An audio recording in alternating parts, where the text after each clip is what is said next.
Right, guys, welcome back to Break at the Apex, the best Formula One podcast in the world. It's obviously a biased opinion, but if you watch it, maybe you'll find out and you can let us know what you think. Thanks for joining us. We're going to discuss the Canadian Grand Prix. We're going to have a bit of fun and get into some interesting discussions about the race. BT, how are you doing, pal? I'm good.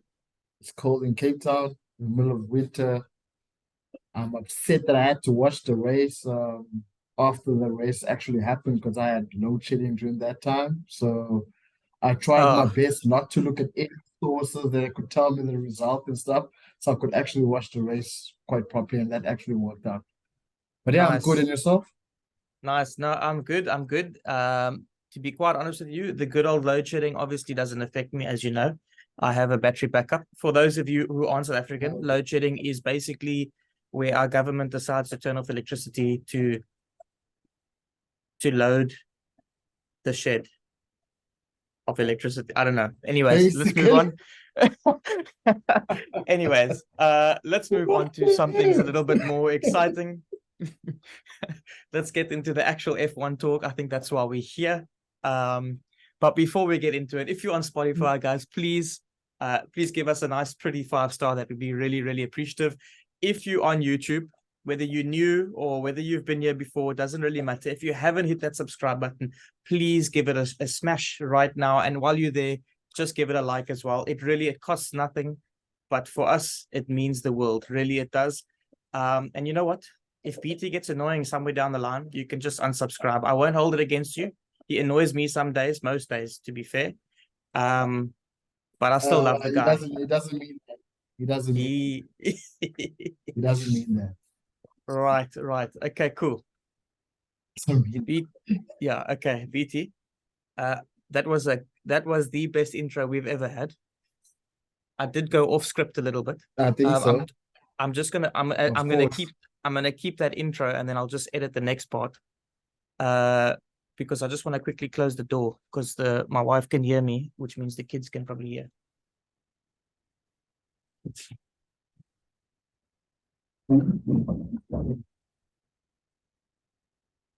Right. Okay, cool. So now we can just sort of get into it. Okay. And then I'll just edit this piece out.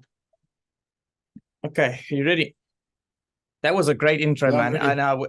I did go off script a little, but I told you it's less nerve-wracking if I just have it written down somewhere. Okay. You ready? All right, let's get into this. We've got a new segment. It's called the rhetoric question. So basically, we're just going to ask each other a question that nobody will ever know the answer to. You guys at home will not know the answer to this. We will not know the answer. And the idea is that we probably will never know the answer, but it's based on opinions, and we've got to try and convince each other and you at home why our opinion is correct. So just to make it a little bit more spicy, we've only got 1.5 minutes to do it. BT, I told you earlier we were going to do 2 minutes, but 1.5 minutes is a little bit better. So we got 1.5 minutes to convince the other and you at home that our opinion is the correct one. So BT, do you want to go first or should I go first? Ladies first. You can go first, sir. Ladies first. Restricting myself there. I'm saying ladies first. You can go, sir. I don't. Saying. I don't know. It's 2023, It's mate. Monday. You'd never know. It's like there's a lot of things happening. Dude, yeah. There's no. Yeah. Like, there's a lot of. London, there's a lot of surf emails. They say no. they should call them or they. That's not England, mate. That's the world at the moment. That's the world at the moment. It's a little bit frustrating sometimes because my kids see that. Okay, you know what? Let's not get into it. At the end of the day, whatever people choose to do with their life, good on them. I'm happy for them. It's just, anyways, let's move into this. So, BT, you're gonna go first. I am going to give you the question, and you have 1.5 minutes exactly to tell me why you believe what it is that you believe, whatever it is that you believe. Okay, so the question is, considering you're the Ferrari fan, do you think Ferrari performs better with Lewis Hamilton in the driver's seat? Are you honestly answering, like, are you honestly ask me that question. Mate, Like, I have a go whole for it. essay. I have a whole essay. Well, you've got 1.5 Yes, minutes. yes, Okay. yes, yes, yes, yes, Okay. yes. So just That's for all the I can clip. say. So so just for the I clip, mean, just for the clip, listen, I'm gonna ask you the just listen. for the clip, I'm gonna ask you the question again, Okay, and then you're gonna okay. tell me that again because I want this to be a perfect clip for us. Okay. BT, do you think Ferrari will perform better with Lewis Hamilton in the driver's seat? Is that even a question, bro? You're supposed to say Is that yes. even a This is question? a clip. Anyways, carry on. That's yeah, yeah. I mean, my answer is yes, yes, yes, yes, a million times. Even said 7 times if I want to. Who wouldn't want Okay. Hamilton to be Well, you've only got in 1 the minute team? left, so you need Honestly, to start convincing me why. Because yes doesn't convince me nothing. 7-time world champion. He has experience in building a car. He knows how to give feedback to the engineers. He knows how to read a strategy or assist in a strategy. He's been racing for how many million years? I mean, he doesn't even age one bit. I'm starting to think he's a vampire. He still looks the same when it was in 2007 and 2023. He looks the same, just different hairstyles. He does not look He's the same. immortal. He's immortal in terms of Formula One. So yes, yes, yes. What else do you want me to say? All right. Well, you made it within 1 minute now. I'm gonna tell you, you probably didn't convince me, but I am gonna give it to you. The only reason why you didn't convince me is because, first of all, I don't think he has built a car before. I think Rosberg and Schumacher built the car that he was driving, and the one that he did build is currently failing. But the rumor is the team didn't listen to him, so I'll give it to you. Um, and the Thank other you. and the other thing I'd like Thank to you. say, the other thing I'd like to say is he definitely does not look the same. He's had a major glow up. If you look at him in 2007, he looked like a baby. Um, and I mean, he's clearly cut. 2007. Listen, 2000, I'm the most stylish one here, so listen to me. 2007 fashion and 2023 fashion is totally different, dude. At that time in 2007, you probably looked good, with the sideburns and the short hair and all that stuff. I mean, Just even I was I Alonso just had that, but obviously Alonso had I'm gonna be very other type of honest. hair, but I yeah. this is quite a controversial take here, but I do not associate fashion with Lewis Hamilton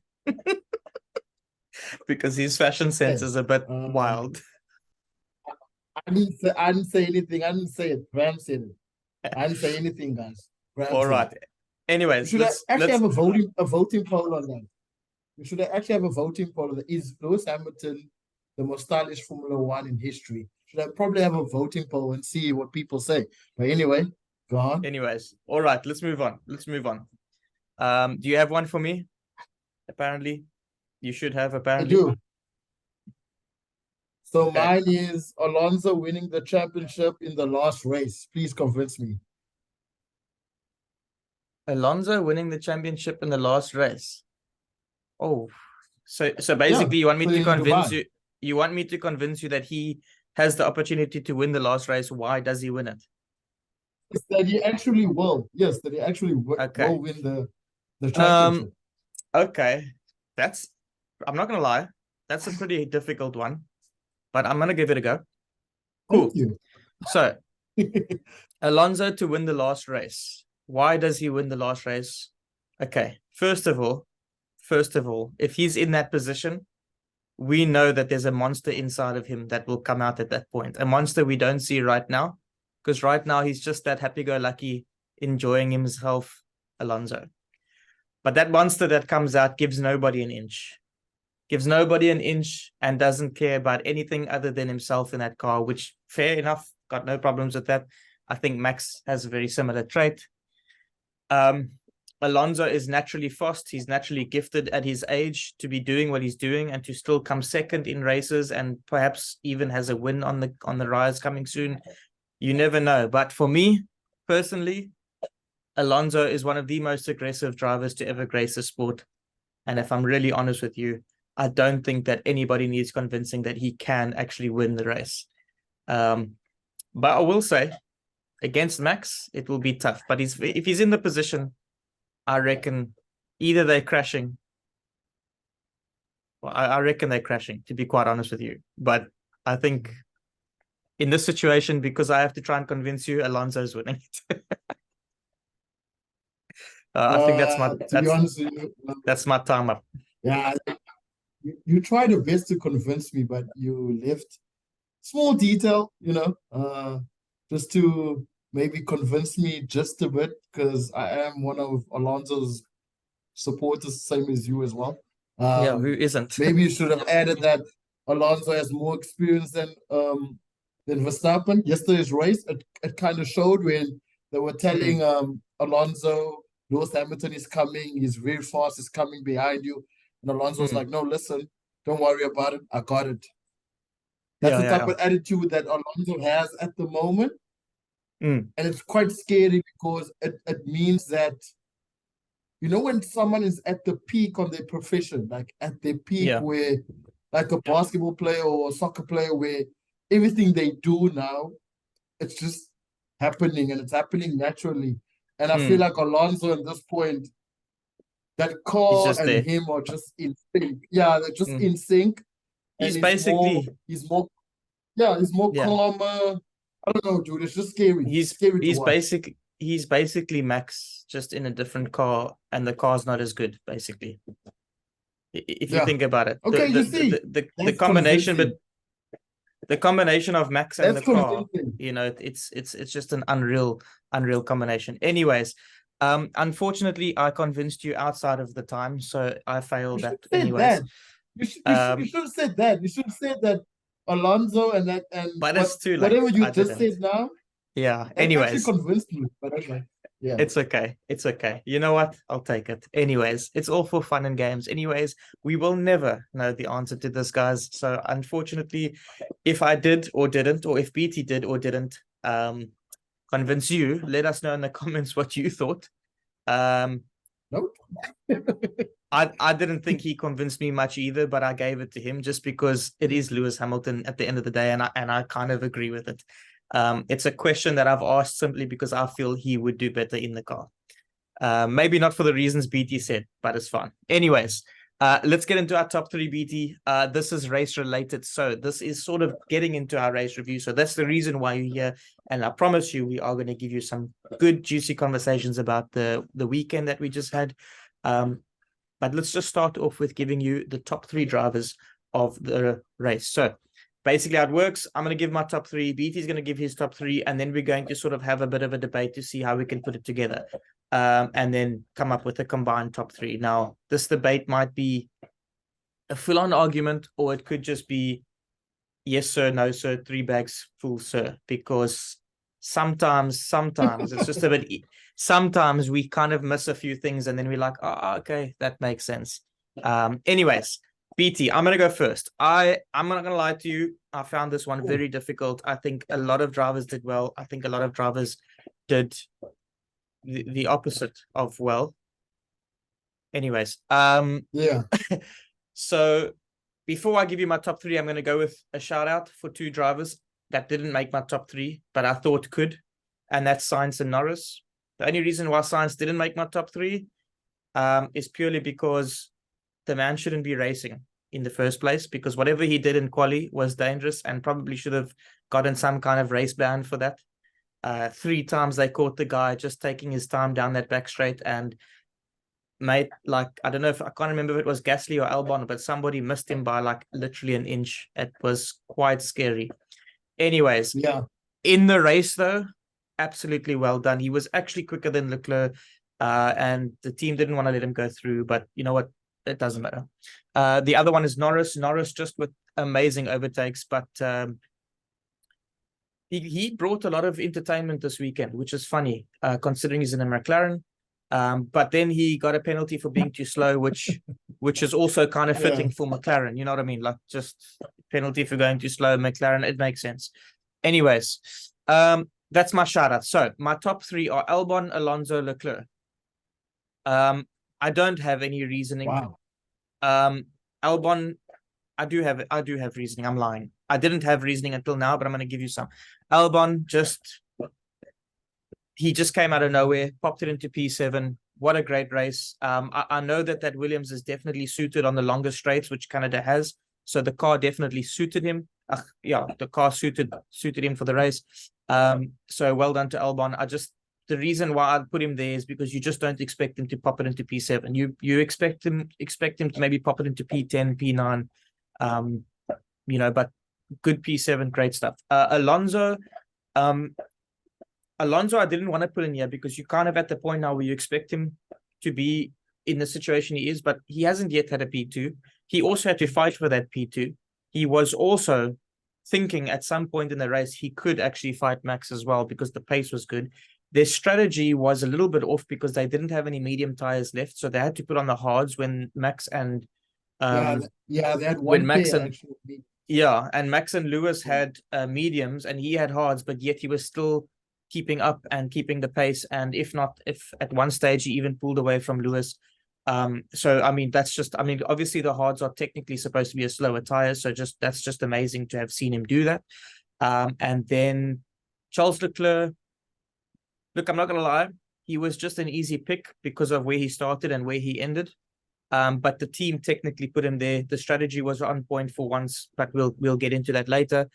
But he did a good job. He did a good job in keeping the car where he needed to keep it. He didn't make any mistakes, and he just concentrated and focused. And well done to him. So that's, I mean, that's pretty much it. So Albon, my top three: Albon, Alonso, Leclerc. Go for it. Okay, so I also have Albon. Reasoning is the same reasoning as yours. I mean, Yeah. the highlight for me is the gap or the opportunity he saw during Q2. I mean, that was absolutely genius of him. Ballsy, if I could say. And that kind of helped him with the grid, with the where to start as well. So that actually made the race halfway easier for him because he started in the top 10, but he was able to maintain within the top 10. So that was a wonderful result for them and brilliant from Williams as well. Usual, a perfect race in my opinion.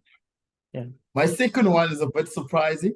It's a game changer, but I'm gonna say Ferrari strategy. That's my second one. Oh, mate. So it's not actually a driver. So it's not actually a driver. It's a Ferrari strategy. Can I tell you something, mate? I was gonna do the same. But then I thought I was gonna do the exact same, but then I thought, how are we gonna allocate points to that? But it's fine because what I'll do is I'll just split. Oh man, you know what? Okay, just give me your top three. We'll talk about it afterwards. Yeah, so one was Ferrari strategy where they were clowning. They were clowning in qualifying, and I managed to actually get something right and actually have a good strategy for both drivers. I love the way they managed the team managed the medium tires. It was very nice to watch Ferrari go through their strategies for once. I wasn't cringing. I wasn't sweet. Be honest though. There was a time. There was a time where you were getting a little bit angry. Eh? There was a time where you were thinking, no. You know why I wasn't getting angry? Because I could see their pace on those tires. So I was every time, every third lap, I was like, okay, let's push up for another 3 laps. Let's push another 3 laps and see how it goes. But at some point, I was like, okay, we should box them now. And I like the way they actually done the pit stop one after each other seamlessly. It was beautiful to watch. I'm not gonna lie about that. It was beautiful to watch. So well done to them. And my third is Hamilton. Hamilton, was honored in that race. He took Alonso in the first turn when the race started. The car looked good. The car looked fast. Just that Aston Martin had the better car because of the upgrades it brought to the circuit itself. So Hamilton is had a good race. That car's looking fantastic. He looks like he's finally into the season now. Seeing he's getting the car's a bit faster and he's getting more pace from the car. That car's not really suited for that track either. That car's not really suited for that track either. Course. Yeah. He's looking good. He's in a good space, but I do have notes on that specific conversation. So when we get to Mercedes, we'll talk about Lewis. What I'm going to say is I'm going to back your Ferrari call. And what we can do is we can just give, because they're second, they're going to get 2 points. We'll just give 1 point each to each Ferrari driver. So we'll basically just go and say, okay, one for Sainz, one for Leclerc. 1 point for Sainz, 1 point for Leclerc, and then 3 points for Albon because we both agreed on that. 3 points for Albon, and that is his second. That's his second pair of points for this year. Okay. And then you said Hamilton, and I had Alonso in second, but I was quite happy to put the Ferrari boys both there and move Alonso back now. Here's why I believe Alonso should be third over Hamilton.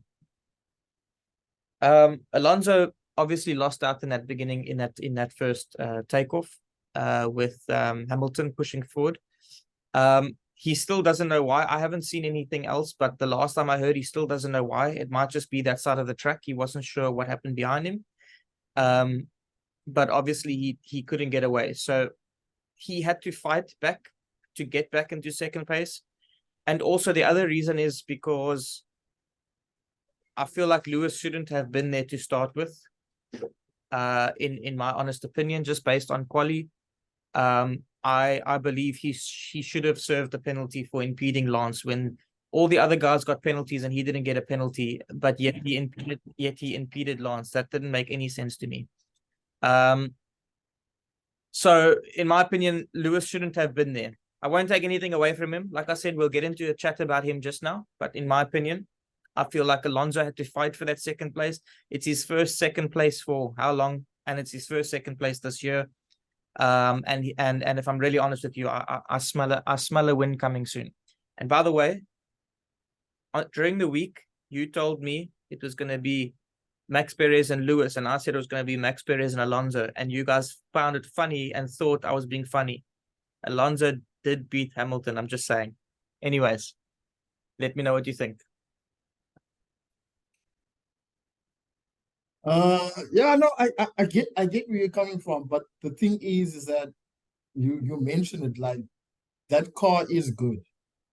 Let's just put it out there now. That car is good, and it's slowly going to where the Red Bulls are now, where Max is, where when we do the review on Max, we're like, oh dude, yeah, well done. Great race. I mean, I'm sure we're gonna say that about Alonso for this weekend as well. And you stated that Alonso loves Canada and he usually does well in Canada. So I wasn't surprised of the result that he got. The result I'm surprised about is Lewis Hamilton. You did say that car doesn't suit that track, but they did finish. But they did finish third. And Russell did actually have an accident with the car, and he managed to get into the top 10 with that car while it was damaged before he retired. So my thing is that my argument here is about where Mercedes is at the moment, from where they come from in terms of performance. It's good. I mean, they're faster than Ferrari. Yeah. I mean, in the past race time in Canada, I'm not sure if Ferrari was faster or Mercedes was faster, but I mean, I don't know. That's another mystery. I did think during the race that Ferrari was faster than Merc at some point. Yeah. But I just showed that just Hamilton himself had the pace in the entire race. Yeah. And judging from where Ferrari started, if Ferrari didn't make mistakes during qualifying, actually started a bit more further up, I think the Ferraris would have beaten the Mercedes this weekend. But unfortunately, they messed up their own qualifying session. So yeah, that's just my argument for Hamilton. All right. Well, I won't lie, you had me a while ago already. With the whole thing of, I mean, I did say that their car isn't really suited for the track, yet he is there. I think that makes a lot of sense. And you are right. It is more surprising to see him perform that way in that car than it is for Alonso. So fair enough. I mean, we always did say anyways, all Alonso needs is Perez to stuff up, and that's exactly what's happened here. Now all he needs is for Max to get a DNF and Perez to stuff up, and then he wins. So okay, we'll give it to Lewis. Lewis. Okay, let's move on. Next, we've got the actual race review. So before we go into the race review, as you guys know, at least some of you know, We do a one-sentence race caption and basically just sum up the race in one sentence, and then we'll get into the race review. So, BT, would you care to give me your race caption, please? My race caption is Ferrari saves the weekend. That's my race caption. Of course, only the Ferrari fans will say that. Yeah. Yeah. Go for it. Go. No, it's just self-explanatory. Basically, they stuffed up in qualifying, especially in Q2.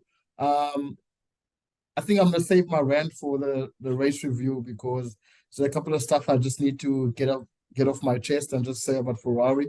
But yeah, they saved the weekend from the pathetic planning or lack of trust in Q2, and they managed to finish in the points, 4th and 5th. Smooth racing, smooth strategy. Car looked good. Car's pace was fantastic. Leclerc and Sainz were looking quite good, even though Sainz was just trying to maneuver past Leclerc by just people. Yeah. No, leave that, man. Leave that. We know what he was doing, but him trying to maneuver behind Leclerc's back, telling the team that he's faster than Leclerc. Yeah, we see you, Sainz. We see you. Yeah, he was, but come on. Okay, it doesn't matter. That's fine. It's fine. We'll get into Ferrari just now. I do think you should just. I think you should just cut them some slack. Okay, they did well. Let's not rant. Shame. Let's give the boys let's give it to them. Come on, man.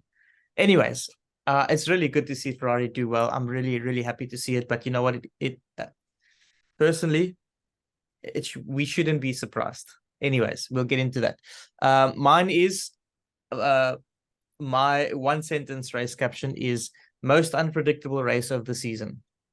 And I say this because if you look at the race compared to all the races of the year, you knew what was going to happen. From the start to the end of the race, you pretty much knew what was going to happen.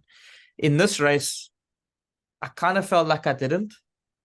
So like there was battles in the front of the field, there was battles in the midfield, there was battles at the back of the field. You didn't really know what was going to happen. Then you had Alonso sort of steering towards the fact that, you know what, he might have a car here to take on Max, and then you're thinking, does he? Can he? And then you see him gain time and you're like, okay. And then Max pulls away again, and it's just kind of like everything would just seem so unpredictable to me. I just couldn't really see or tell what was going to happen, which I think is amazing, because I think all racing should be like that, and I think all Formula One should be like that, at least in any case, because that's what we have to talk about, not other racing. Anyways, yeah, so that's pretty much why I say most unpredictable race of the season. I have to add that Alonso, I don't know if Alonso played the mental game or what he was doing, but he had me. Like, he had me, because I genuinely thought this oak was on it. I think I genuinely thought he might have something in the bag to take to Max, but obviously Max had something in the bag that people didn't realize was there. So anyways, let's move into the race review. We've now both given our race captions. Before you go there, Graham, just for me to actually comment what just said about Alonso with the mind games and stuff. I actually thought while I was watching the race, right, and I was listening to Alonso speak, I honestly thought, and I'm pretty much sure, that Alonso was playing mind games there. I don't know if other teams can listen to what other drivers from other teams are saying, and if they can, but if they can, I mean, we can. So if we can, they can. Listen, when the Red Bull heard that, where Alonso said, guys, we're looking good, the pace is good, I think I can win this race. I think I can take him on. Can you imagine the looks at Red Bull when Alonso said that? And knowing You s- Alonso, yeah, maybe he knew that they might not win the race at that particular race, mm, but he knows that he got Red Bull's attention by saying that. And yeah, that's Alonso. yeah. So I will be honest. I'm not sure. It all depends on Max. It all depends on Max. So, like for example, I don't think that Red Bull would have flinched too much, because I think if Max, I let's put it this way. I don't know if this is a hot take. I've spoken about this on the old TikTok, and it seems like a lot of people share my sentiment here. But I purely believe Max has something in the bag at all times. I feel like he's always leaving something on the floor. Like he's not always pushing straight out.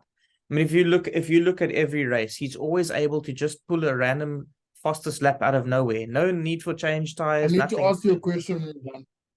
I need to ask you a question when you're done. Yeah, go. No, I'm just saying no need to change tires, no nothing. You know, somebody else takes the fastest lap. Max says, okay, well, I'll take it back then. You know, he always seems to have more in the car. Um, and if at that point he did have more in the car, I mean, Red Bull probably would have just been like, all right, Max, he thinks he can push. Maybe you should just push a little bit just in case, cover him, whatever the case may be. I don't think they would have stressed too much. Um, I, I mean, there was still a 5 second buffer, so they would have been able to tell if he was going to be able to come in any case. So, anyways, what did you want to ask? So my question now is that seeing Alonso said what he said to the team, and maybe Red Bull didn't flinch. And maybe Red Bull did flinch out of respect. We all know what Yeah, yeah, Alonso yeah. is. It's impossible for a 41-year-old man to be racing like that. It's ridiculous. So my question is to you now is that if that Aston Martin was lost his Ferrari, just parallel to the same speed as the Red Bull, do you think Alonso would win that race yesterday?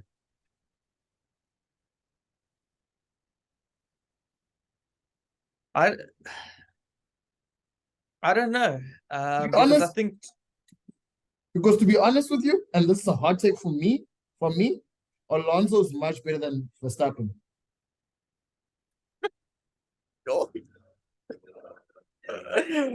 clip. Wow. I don't know what to say to This that. I said it. Must I say it again? You can spell it out Alonso, if you want. Alonso, historically and currently form. Maybe I'm high or something. Currently and legacy wise, Alonso is much better than Verstappen. Put Alonso in that same car. Alonso does exactly the same thing Verstappen is doing. Thank you. Okay, I'm gonna stay away from that conversation. I'm not saying you're wrong. You should have asked that question in the beginning of this episode, because that is a rhetoric question that we probably would never know, because they'll probably never be in the same car. Yeah, I think you need to take a chill pill here. You're gonna start chasing our people away here. The 5 people that do watch. All right, let's get into the actual race review. I think we definitely yeah, we definitely need to move on. Okay, let's just get a few things out the way. I'm gonna start with the rest of the field today, so we can get that out of the way. Because there's some interesting conversations to come with the top 4.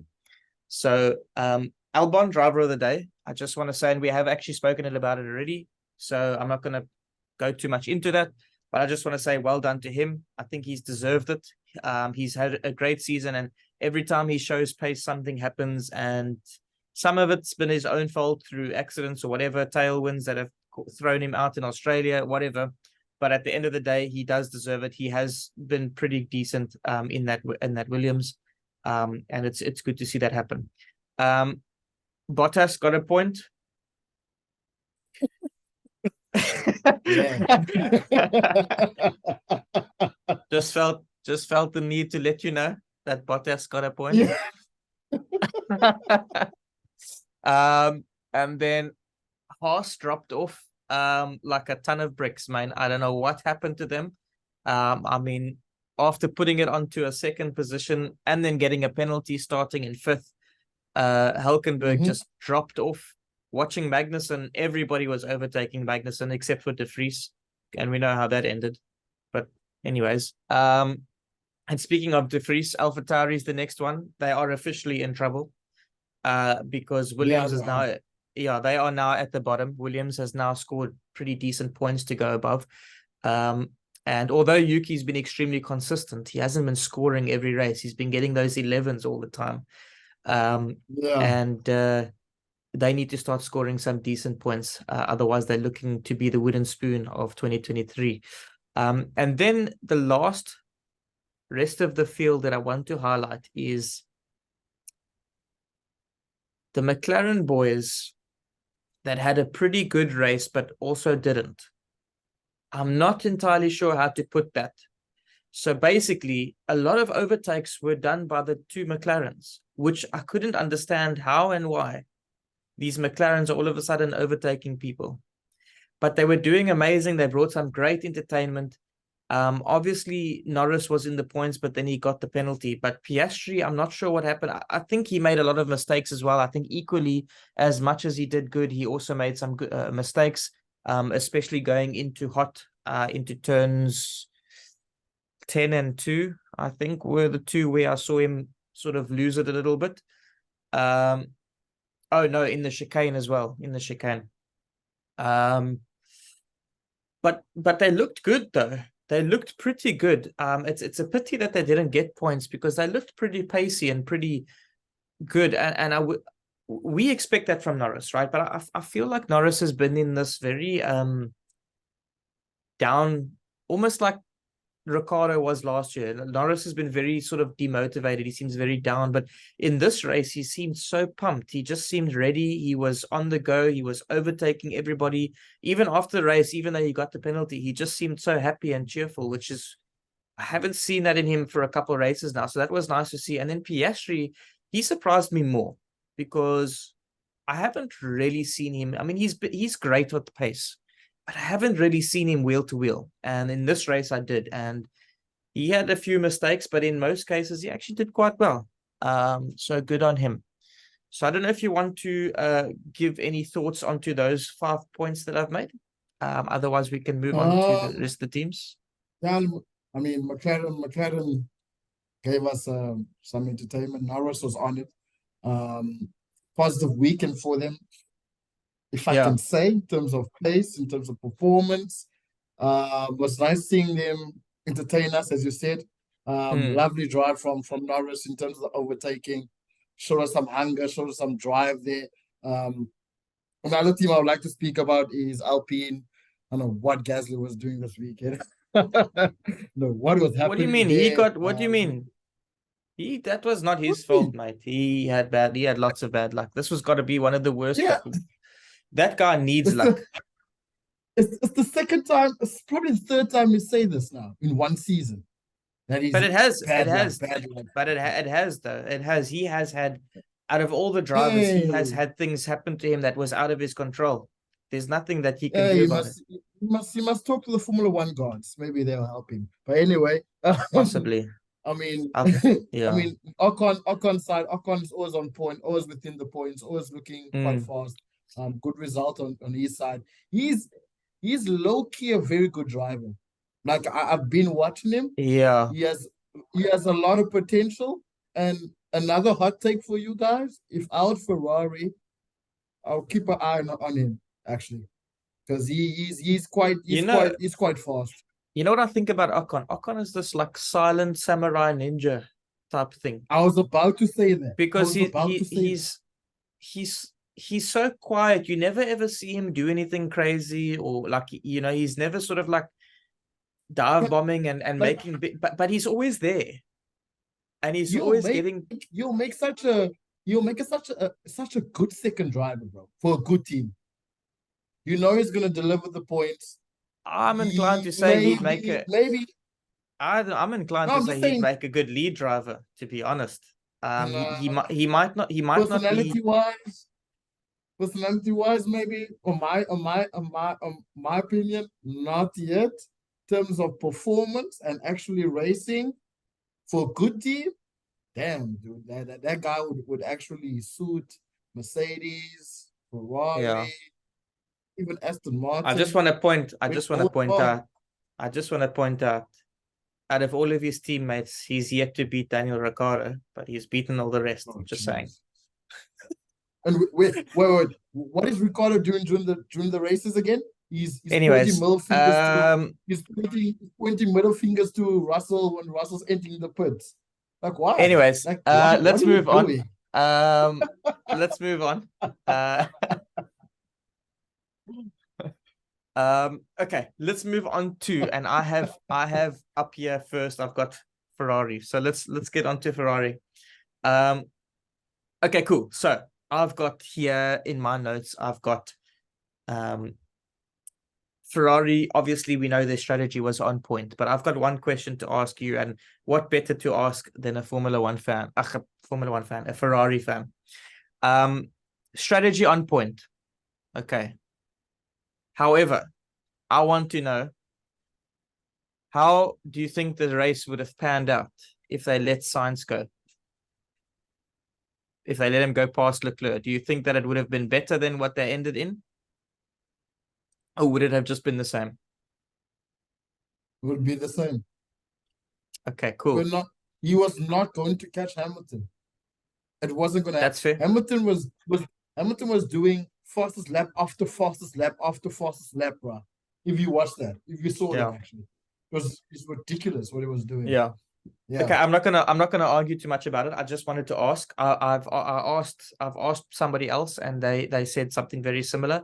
I do believe the same, but I do have to ask, because I kind of feel like they should have let him go. He was the faster driver, but at the same time, I kind of get the idea that why, if it's not going to make a difference, you know what I mean? You might as well just keep them the way it is and avoid any. And maybe they stopped it. And maybe they stopped it because they didn't want to piss off Charles Leclerc again. Could be that as well. For whatever reason. Look, let's be honest. Their weekly entertainment didn't pitch up for work, so there was no clownery or anything going on in the Ferrari camp. It was really smooth sailing for them. So, pretty normal, pretty boring day out for Ferrari. But you know what? Maybe they should fire the entertainer guy for missing work. Because maybe it will just work out for them. And then the only thing I want to highlight, really, and for me, there's really not much to talk about on Ferrari. I'm not going to lie. I know they had a good race, but I don't expect Ferrari. Like when I said earlier, we shouldn't be surprised. It's because Ferrari shouldn't be in this position. They are literally the pinnacle of motorsport. I know Formula One is the pinnacle of motorsport, but Ferrari is the pinnacle of motorsport. Like when you think of racing, you think Ferrari. That is like literally the first, when people think of racing, the first thing that comes to mind is probably Ferrari. So I just feel like, and obviously you don't want to put that amount of pressure onto a team or whatever, but I just feel like we shouldn't be praising them for having a good strategy. We shouldn't be praising them for having a good race. They should be doing that all the time anyways. You're right. You know what I mean? So anyways, I'm rambling on. The point is, I don't have much to say because there really shouldn't be much to say. They had a good race. Strategy was on point. Well done. That's it. Only thing I would like to say about the weekend is, what was Sainz doing during quali? Was this a communication error? Was he just being dumb? It felt like he was trying to murder somebody. And in my honest opinion, maybe this is just harsh from me. I don't know, mate. Some people are probably there. Here's one of my hot takes. Personally, I think Sainz should have gotten a race ban for his showing in quali. I honestly think that was extremely dangerous, what he was doing. It was extremely dangerous, mate. Like on that back straight going over 300 kilometers an hour, there's only 2 walls on either side. Where was somebody going if they hit him? If you go over the wall, like sometimes it happens in racing in the past, you go into the river or lake or whatever it's called. You know what I mean?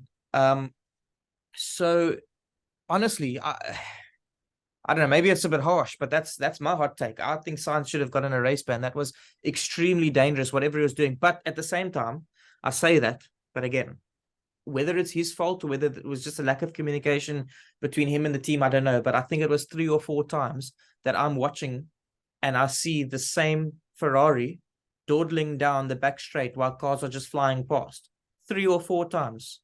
And I'm just like, and why are you even on the track if you're going so slow? Just go into the pits and sit down. Any case, that's all I have to say about Ferrari. Otherwise, well done, Ferrari. You guys did well. Impressed. I shouldn't be, but I am. Well done. I mean, yeah, in terms of the science situation, you are right. I think I 200% support you with the ban. Just to show that an example that any other driver actually does that in the near future, that's the result. So yeah, that's actually a good take, and I actually fully support you on that, Ram. In terms of Ferrari, the race was good. It was a recovery race, basically. I'm gonna put it that way. Because if we did actually finish outside the points or 9th and 10th, it was going to be another different result. We were having a different discussion about Ferrari this past weekend. So well done on the recovery race. Good strategy on the tires and the way you guys managed the 2 drivers. Absolutely spot on. However, I just need to speak about Leclerc and the strategist or the team during Q2. That was quite worrying for me. I even made a lot of statuses on WhatsApp after that session. I was quite concerned about that. Leclerc, look, dude, I am proud of you for spotting what you saw during Q2. Next time, I think just don't ask them and just, or don't ask or said like you actually asking it, or you like, you know, should we go on the softs? Perhaps no. Tell them, look, guys, surface is drying up. I think it's a good time for us to go on soft. I'm the one that's driving the car. I know what's happening in the track. Let's do it. Instead of being passive aggressive about it, then when the team tells you, no, we're not going to do that, then we get that result we got in Q2, then you get angry over the, yeah, you just throwing the tantrum and all stuff like that. So I feel like as the number one driver that you think you are, and you're racing for the pinnacle of Formula One, throw some balls. Sport, basically what Graham said, throw some balls. Tell them to not ask them like you're asking them for money, asking them for sweets or something. That's the only issue I had. But overall, great result for the team. And I'm looking forward to the next race. Yeah. Okay, cool. Let's move on. By the way, I'm very conscious. I'm busy watching the video, and I've noticed that I keep twitching my nose. I just want to let you know I'm not into those things. It's really cold here, and when it's cold, it makes me... I'm just letting you guys know. Okay, I'm not. You guys might be watching this thing thinking this guy looks jacked or something, but I'm not into that. Anyway, sorry. Oh, I just got. Let's move over to Red Bull. I'm all over the place here. I'm not even going in order. I'm just moving over to Red Bull because I feel like it. Cool. So I'm not gonna lie, it's raining really heavy down here. So I don't know if you can hear it off the mic, but it's coming down crazy, like crazy. Anyways, let's move on. Red Bull. So yeah. Again, as we say every week, there really isn't much to say. It's Red Bull. They are what they are. Not at all. And there's not much else to say. The only things that you can talk about are the negatives, which is obviously on one side of garage. I will say Max's quali run, the first one on Q3 where he came out and popped in a 125, was absolutely unreal. I don't know if you watched watched the lap, but his car was all over the place. He was absolutely balls to the wall. Balls to the wall, balls of steel, whatever you want to call it. That guy was literally, he's just got no fear. And we've said that so many times, but I'm not going to harp on too much about it.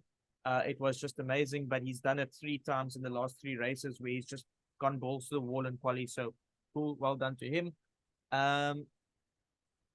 Then for Perez, so I've been an advocate for Perez, saying, you know, as a massive Ferrari, as a massive Daniel Ricciardo fan, I've been one of the guys that have said no, don't take Perez out and put Ricciardo in, because what difference is that going to make? You know, like at the end of the day, if Max and Perez aren't fighting but they're still coming 1 and 2, then that's good for the team, because then the team doesn't have to worry about any kind of fighting, you know, and losing points because they're taking each other out. If Ricciardo comes in and he is on the form that he used to be on, we could see fighting, and then that's a bit of an issue to handle. You know what I mean? So I've been saying no, don't bring Ricciardo and leave Perez, but I'm starting to get the feeling that I'm thinking the opposite now, because my concern is, yes, Perez is still second in the championship, but Alonso is only 9 points away from him, and he's got the most dominant car that we've seen in years. Yet Alonso's only 9 points behind him. And the only reason why I'm saying this is becoming a problem now is nobody is touching that Red Bull. But what if somebody was? Perez would not be second in the championship if the Aston Martin was just a little bit better. Perez would not be second in the championship if Mercedes and Aston Martin and Red Bull were all fighting. Do you understand what I'm saying? I mean, in the last couple of races, he screwed up every single qualifying. Maybe you can say it wasn't all on him. But if it was Max that started 12th, he would have still won the race. Let's be honest. He's proven it how many times before.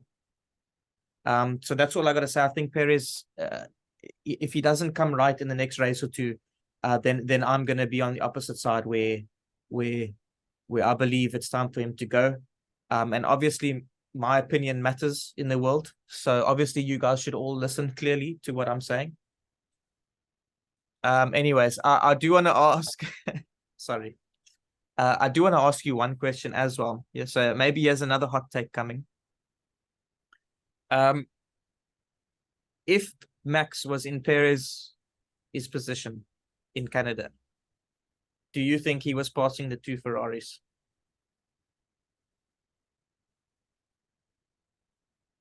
Perez posed no threat to them at all, but at a stage he was close enough. Why he didn't try and take them, I don't know. But if Max was in that car, do you think Max would have taken them? Yes. So that's not both of them. Maybe one Ferrari, but I don't think both of them. I think at least one. I think at least one. But I'm not disputing and saying won't. But yeah, I think Verstappen would actually go past the Ferraris. Yeah, you see, so that's at least one. Yeah, so that's my point. You know, whether it's at least one or whether it's both of them, I still say Max ends up on the podium, which means yes, he passes both of them. So I don't know. I just think Perez has a lot of thinking to do, and he needs a good meditation session to set him straight. Whatever it is that he does to meditate, that's all on him. I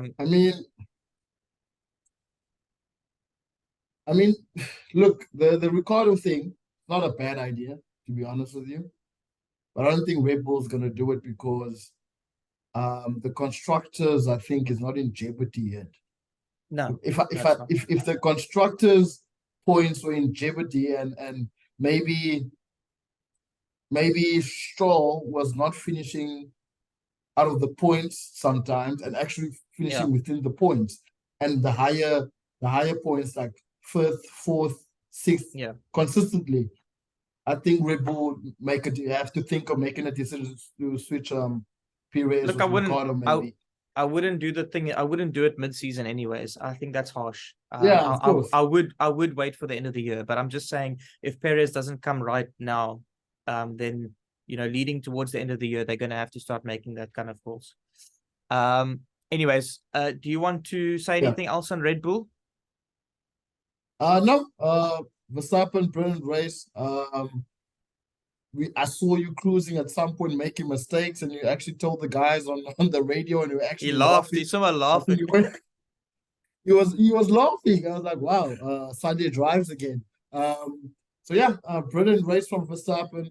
congratulations to Red Bull for their Yeah. 100th 100th win. Yes, 100th well done. Oh, whatever yeah, I forgot win, about that. career win, whatever that's called. Yeah. That's amazing. Well done to you guys. Guys with the Ferrari and McLaren now, welcome to the club. Um, hopefully, hopefully this season you can just pack up the last winning races you guys might have, and maybe next year you guys will fall off a bit.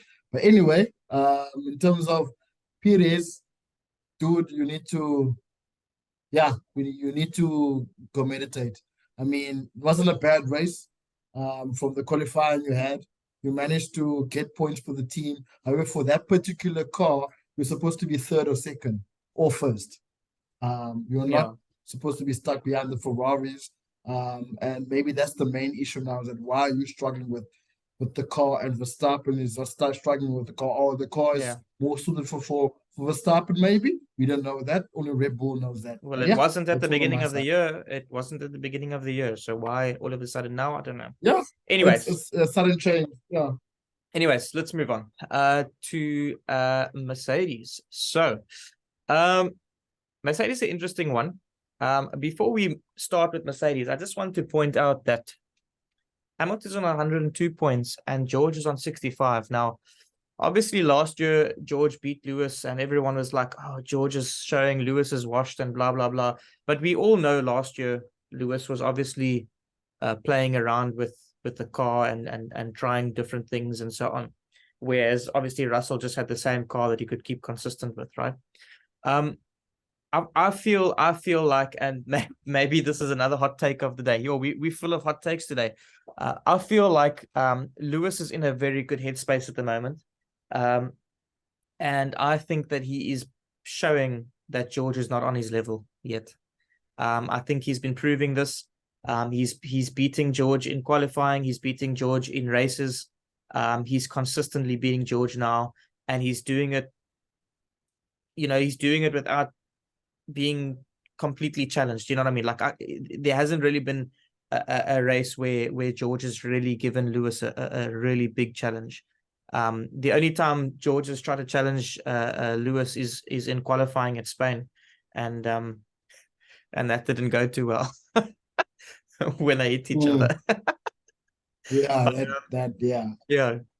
But otherwise, in the races, George hasn't really threatened Lewis. I mean, the points speak for itself. Maybe they have had a few squabbles here and there, but the points speak for itself.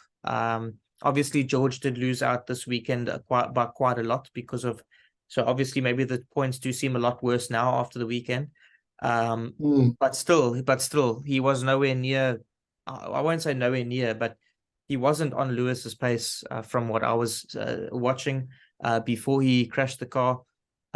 So yeah, the universe really didn't want George to win, want George to finish this race, because after he crashed the car, he carried on racing, and then the car swimmer broke itself. So the universe just didn't want him. Somebody was the F1 gods, as you say. They didn't want George to finish this race clearly, because no matter At what all. happened, that car was going to stop. But anyways, Yeah. let's get into the good side. First of all, class race for Lewis and Mercedes. Even George was doing well until he had his thing.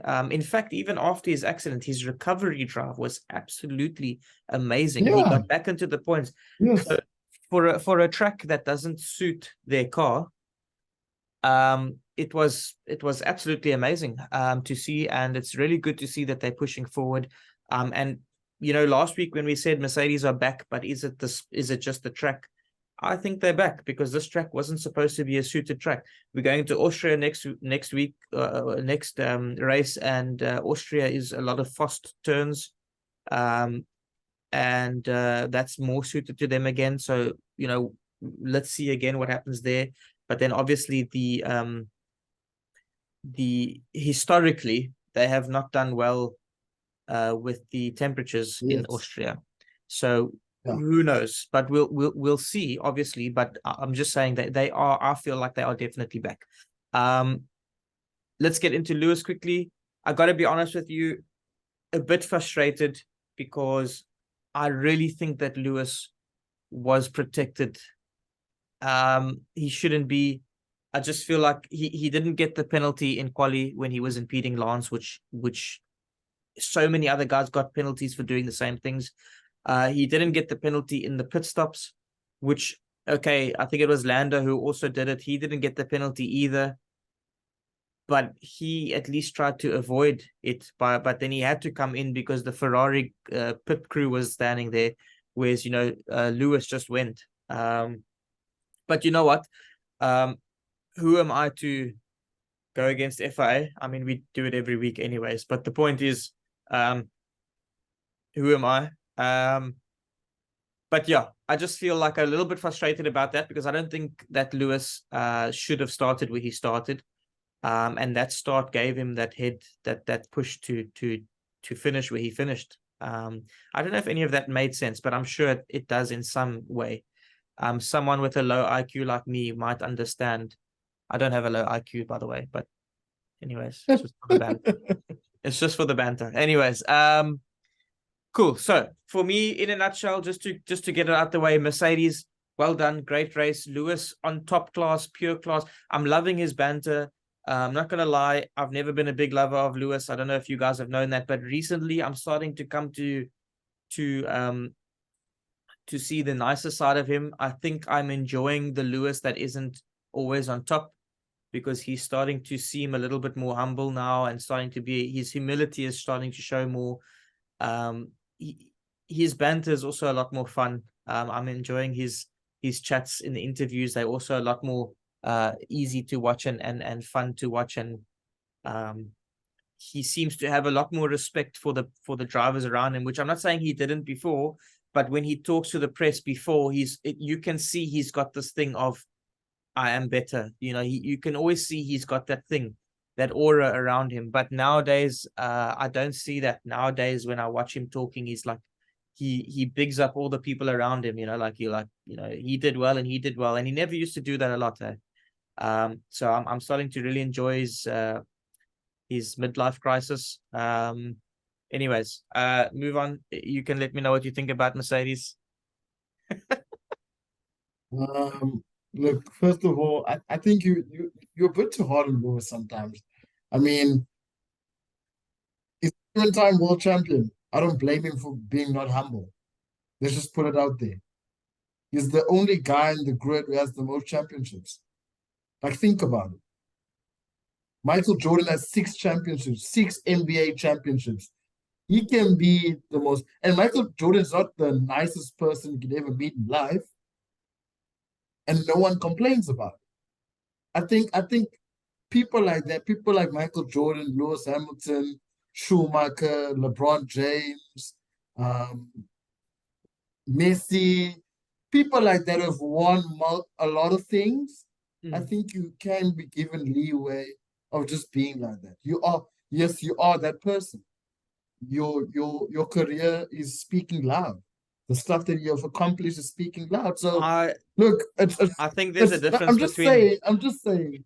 I think there's a difference between confidence. I think there's a difference between confidence and arrogance, and I prefer confidence over arrogance. And if I'm really honest with you, it's not about that though. It doesn't actually matter to me, because at the end of the day, that's the reason why we do and don't like drivers. People don't like Max because they think he's arrogant. I don't. But I don't, because I don't get the aura about him, because I'm always seeing him in the positive light. I'm always seeing him joking around and playing. I'm always seeing him. I see a guy in Max where when he's not winning, he's still playful, and he still says well done to this person, or this person is a great, or this person is good. That's what I see. But other guys see Max as arrogant. But the point I'm trying to make is, it doesn't actually matter really. This has got nothing to do with the racing. The point is that the point is the point is that I am really starting to like the Hamilton that isn't. I'm just starting to like who he is now, because he's starting to become a lot more aware, and he seems to be a lot more. And it was the same with Seb. Seb was also quite a bit of a hard head coming into the sport, and in his older years, or in his latter years now, He also became this really sort of humble, liked person, and everybody liked him, and he was doing all these good things for the sport. And Hamilton's becoming that now, and I'm enjoying seeing it. I love Seb. And when Seb started, I also had my reservations about him. But he was one of the people that brought me back into the sport after some years. And Lewis is just showing that same sort of step up where he's now gotten to a point where it's now time to start giving back. And he's starting to just give us a little bit more fun energy, which is good. Because it's humbled. But about the racing, he's done very well yesterday. I'm very, very impressed with how he went, and well done to Mercedes and Lewis. Yeah, so no, I just wanted to state that out. I mean, everyone in the later years in life, we all tend to calm down. I mean, I'm not the same person I was in my 20s, of course. I'm approaching my mid-30s. Life is different. Decisions I'm making are different. Just how life goes. But anyway, Mercedes is back. They're looking good. George's recovery amazed me. I liked the few overtakes that he made during the race. It was quite cool. I was very disappointed to see him retire. I just wanted to see how far he was going to go with that car. And my thinking was, was he gonna maybe beat Albon and actually touch Perez? Maybe we'll never know now. But yeah, I mean, Hamilton, great race from the start to the end. That last stint he had when he was doing fastest laps, I think 5 in a row, amazed me. Shows that he wanted to beat Alonso. However, Alonso's car is much better than Mercedes at the moment. Interesting fact is that I'm waiting where Ferrari and Merc and Aston Martin are fighting for that second place. I hope that happens during the season, because that fight is going to be one hell of a fight. That's going to be one hell of.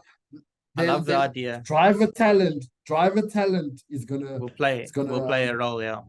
And you know what's great, if the three of them come together, it would be so cool, that maybe by the end of the year they reach Red Bull's level, and then imagine the types of races we have.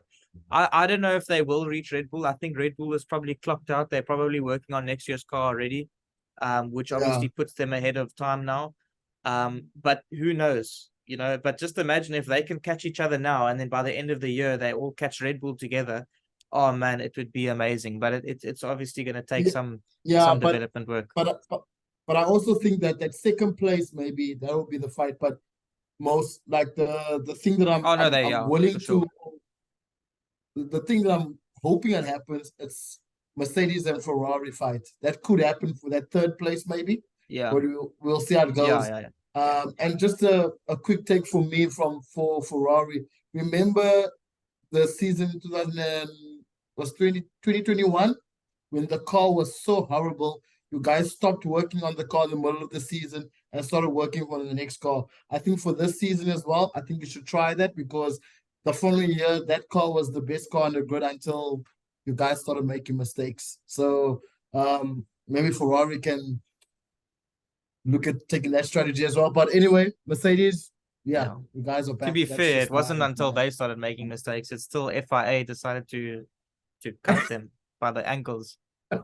Because of their ride height and whatnot. Of course. Floor heights. All of that stuff. Anyways, let's move on to Aston Martin. Okay, cool. So Aston Martin's the last team to get through. So let's get through that. Aston Martin, what do I say about them? Alonso masterclass, great stuff. I feel like Alonso feels it coming. I feel like he feels a win coming soon. Like, it just seems like it's in him. Like, when you look at him, I think he can feel it coming. Like, and I see it. I reckon he's going to win a race soon. And I back it. And I think he feels it too. But I'm not going to lie. As good as they were, and as good as their upgrades looked, as good as Alonso looked, I've only got a couple negative things here to say. So let's do this. First of all, my stance on Lance. Oh, let's not go there. Okay, you know my stance on Lance and what I Yeah. think about him. I will say he did have a good race because he did come back into the points and he did recover well. But it was his own fault that he was where he was in the first place, as it has been in the last couple of races as well. Well, except for Spain, he did quite well as well. So well done to him there. My only thing is, he does need to step up. But my question is, does Daddy Lance put pressure on him, or is his seat not for? You know what I mean? Like, is there any competition for his seat? Does Daddy Lance have to put pressure on No. him, or is Daddy going to just let it go? I mean, there's other people behind the scenes that aren't, like he's part owner. He's not the full owner of the team. Surely there's other people. If they want to really challenge, they need both drivers to be doing well. So will Daddy Lance have to step in now and say, listen, pal, you're gonna have to sort yourself out, or you're gonna have to get out? Or is he just gonna take the punch and just let it happen? I mean, the ethical way is that his father tells him, look, you need to pull up your socks. That's the ethical way. I mean, it's for the team as well. If they want to win championships, if they want to win races and constructors championships, then they need to treat him like any other driver. Yeah, So that's the remedy for this. And I mean, we spoke about this, and that's why Alonso's there. Alonso's probably talking yeah, to him every night, every day, even during the yeah, race weekend. They go through certain stuff together or they train together. I don't know. But that's why Alonso's there. Alonso's there to yeah. push him as well. Because we know But Alonso can get Alonso's yeah, that type of personality as well that he wants you to pull up your socks. Eh? He's not a guy that's just gonna leave you in the dark, especially this yeah. Alonso. Yeah. Personally, personally, and I know I've said this before, and I know you don't really agree, but we have seen it over the years, the glimpses of talent coming through in Lance. Um, and I do believe it is in him. I do believe it is there. I mean, he's won championships before, not in F1, but in lower um um, um leagues, whatever you want to call it. I believe the talent is there. I just think that he might need a bit of a push on the back and say, okay, listen, if you don't come right now, you're leaving. And if that happens, you might see him starting to try a little bit harder because, yeah. Anyways, I don't have much else to say about Aston Martin. I've got to be quite honest with you. Very impressed with their drive, very impressed with their upgrades. But at the same time, I somewhat expected it. I mean, we said it in the week, and I said Alonso will get onto the podium again, and I also said that their upgrades was going to work.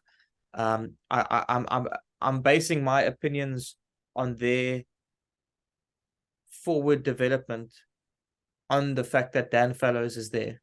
And if you consider that he was basically the understudy to Adrian Newey, you can imagine that whatever direction Red Bull go, they're gonna go.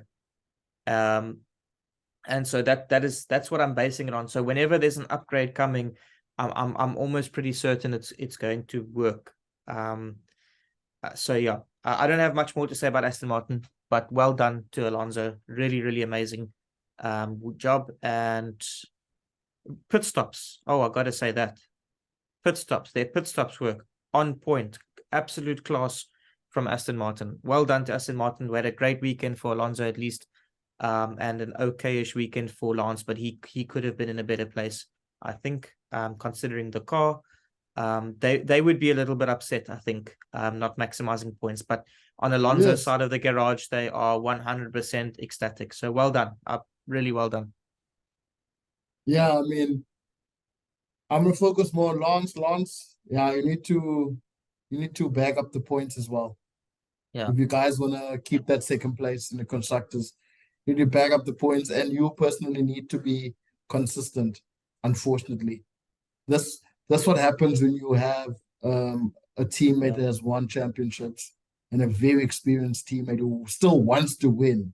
Yeah. By the way, he's not just collecting. He's not just collecting a retirement fund check. Yeah.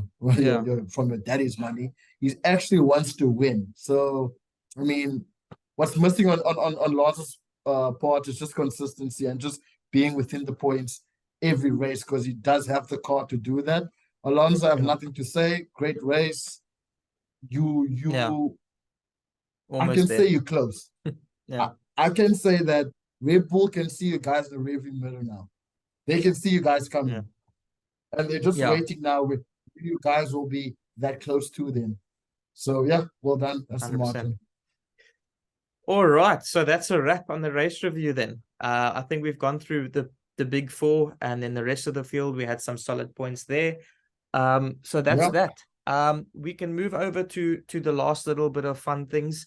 Moment of the week. Do you want to go first for your moment of the week? You can go first. Right. Okay, cool. My moment of the week was the podium, which has 11 world championships on it. I enjoyed the podium. I enjoyed the ceremony. I enjoyed the press conference after. It was quite funny. There was a lot of fun things that happened in the press conference afterwards. After all, it was really just a beautiful moment. And the way that the three of them interacted with each other as three world champions, it was just really, really cool. In the cool down room, they were having such a nice chat, and they just had so much respect and so much sort of like love for each other, which is just unreal. You wouldn't expect it that much between Lewis and Max, considering recent years, and you wouldn't expect it between Lewis and Alonso, considering back in the day as well. But these three had respect, they had love, and even in the press conference, they were giving each other all the praise, which is just really, really good to see. 11 world championships on the podium. What a moment to witness. Really, really, really love that. So well done to the three drivers. And I'm pretty certain it's not going to be the last time we see that podium this year. Yeah, I know that it was actually really cool to see. I mean, that's the only thing they were talking about, like how these three drivers have won championships. Probably all three of them in the top 10 of all time, I could say. They are Yeah, it was statistically, yeah. amazing. Yeah, it was amazing to see. But my one has to be Albon's Q2 call out. That was amazing. I mean, I wasn't ready for that. I wasn't because the rest of the field was Yeah. not where they timed it perfectly. Yeah, their thinking was not where Albon's thinking was. And Yeah. for me, it was just amazing to see. I mean, as you know, I'm in marketing, I'm in digital marketing, and most of the time you need to think out of the box. And I just saw it that way. Like it was so out of the box, and the way that they just executed it was fantastic. Yeah. I still say Ferrari should have just copied them and just gone through the same strategy. Who knows For sure. who knows what would happen in the race, but yeah, that was my Yeah. moment of the week, to be honest with you. Yeah. All right. Okay. And then blooper of the week. Mine was Haas. I'm not even going to get into it. I'm not even going to make a joke about it. It was just, it's Haas. It is what it is. I'm not even going to. That's mine too. That's mine too, actually. Straightforward, Haas, done. Nothing else to say about it. I think you guys at home will understand exactly what we're saying and why we're saying it. Haas is the blooper, done, cut, move on. Something is happening there. I don't know what Absolutely is happening there. dismal. How you qualify second and end up And you just, like, oh my bruh. goodness. The man tumbled like a truck down a cliff, mate. It was absolutely dismal. No. Even Bottas was beating him, man. Bottas was like, I don't know. Oh yeah, even oh my jeez, like if Bottas beats you, oh my goodness.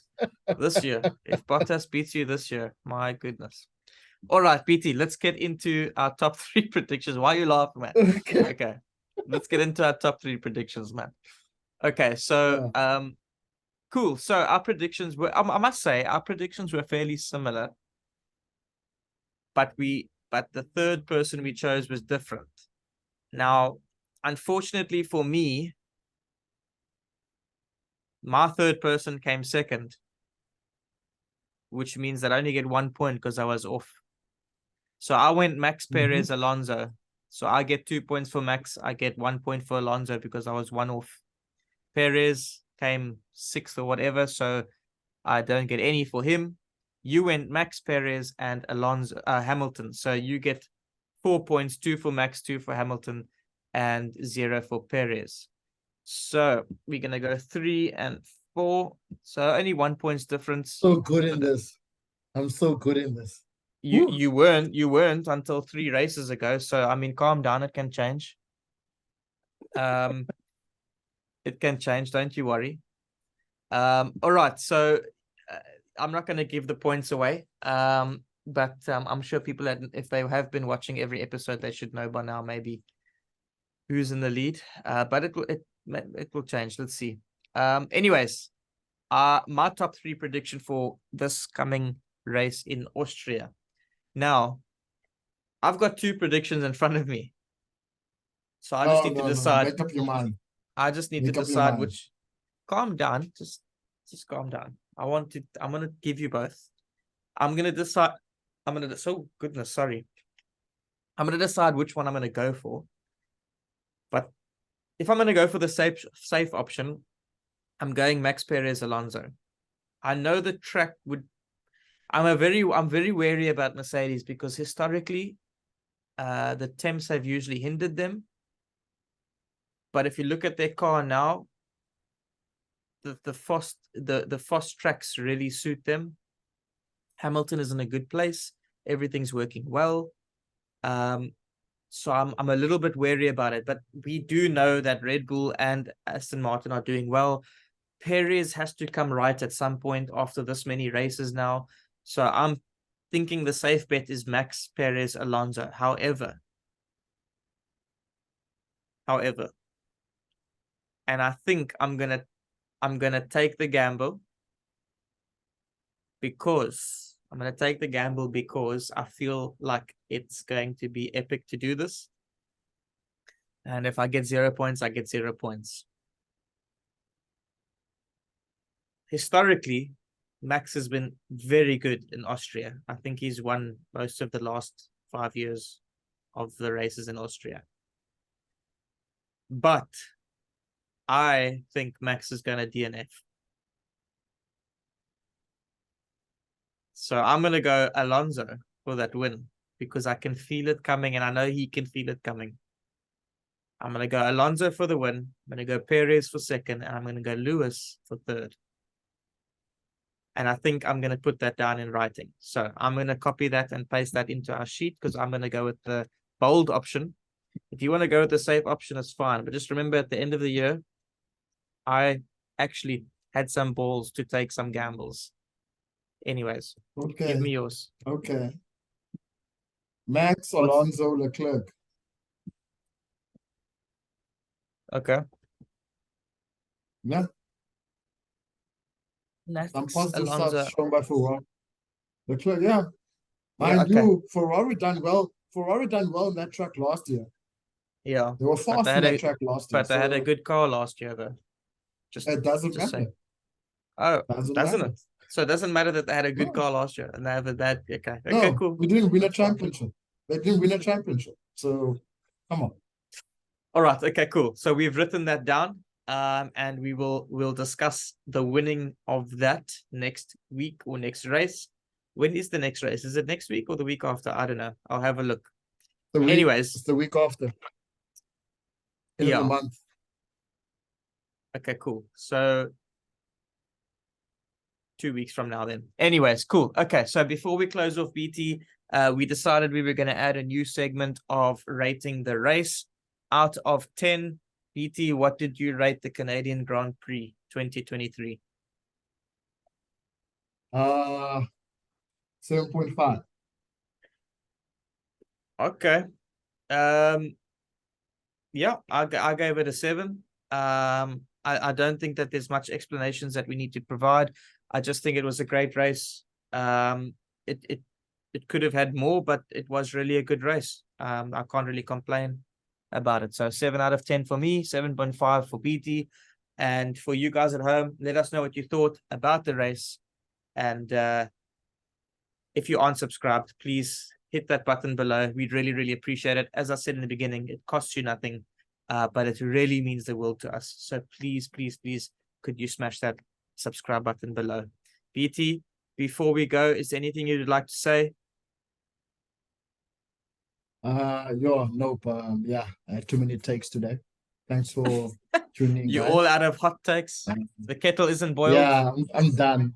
I'm done. I'm tired. All right, guys. I'm In done. that case, we hope you guys have a good week, and we will hope to see you guys again in Austria. And bring your friends along, share it, and let other people know that we are here. After all, like I said, it is the best podcast in the world. Subjective view and biased opinion, but it's okay. Cheers, guys. Have a good evening. I'll see you guys in Austria. Bye.